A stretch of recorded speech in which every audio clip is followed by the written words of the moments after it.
आज आपण पनीरपासून बनवणार आहोत छान अशी रेसिपी। त्याच्यासाठी मी घेतलं पावभर पनीर, त्याला मिक्सरमधून ग्राइंड करून घेतलं। 2 चमचे तूप टाकलं आणि ते ग्राइंड केलेलं पनीर कढईमध्ये टाकलं आणि ते चांगलं कलसून घेतलं तुपात। गॅस कमी ठेवायचा। 6 स्पून मी साखर आणि पनीरमध्ये अर्धी वाटी दूध टाकलं आहे आणि ते चांगलं वर खाली ढवळून घेत आहे। गॅस मंद ठेवायचा आहे। केशर टाकायचं त्याच्यात थोडं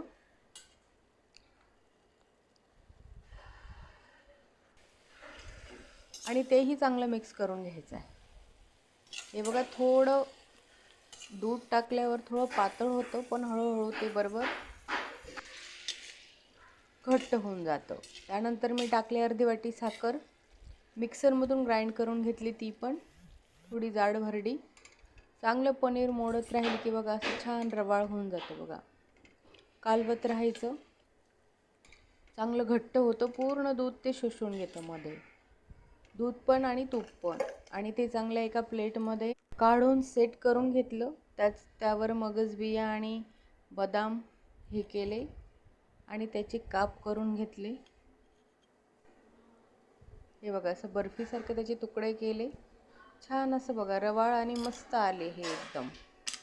आणि टेस्टला तर ते अगदी कलाकंदसारखं लागत होतं।